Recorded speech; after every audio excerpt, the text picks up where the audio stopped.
Our first asteroid sample return mission is back on Earth, a record ride in space for a NASA astronaut, and our Artemis II mission is making pre-launch progress. A few of the stories to tell you about this week at NASA.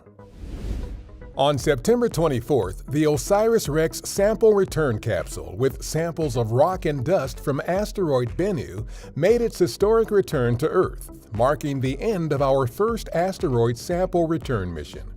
And touchdown of the OSIRIS-REx sample return capsule. The next day, the sample return capsule was flown to our Johnson Space Center in Houston, where the sample material inside it will be cared for, stored, and shared with scientists around the world.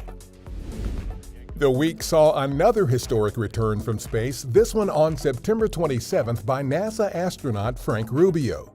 After spending a U.S. record-setting 371 days in space, Rubio landed safely in Kazakhstan along with 2 crewmates. Rubio's record ride comes to an end.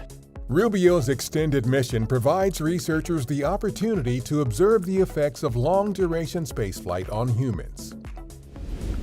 Teams at our Michoud assembly facility in New Orleans have structurally joined all 4 RS-25 engines onto the core stage of our Artemis II moon rocket.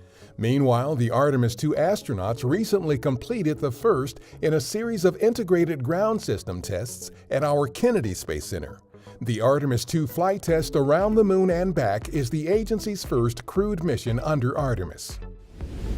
On October 14th, an annular solar eclipse will cross the U.S. from Oregon to Texas.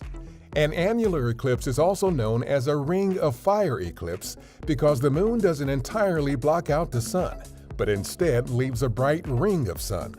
Learn more about eclipses at solarsystem.nasa.gov/eclipses. That's what's up this week at NASA.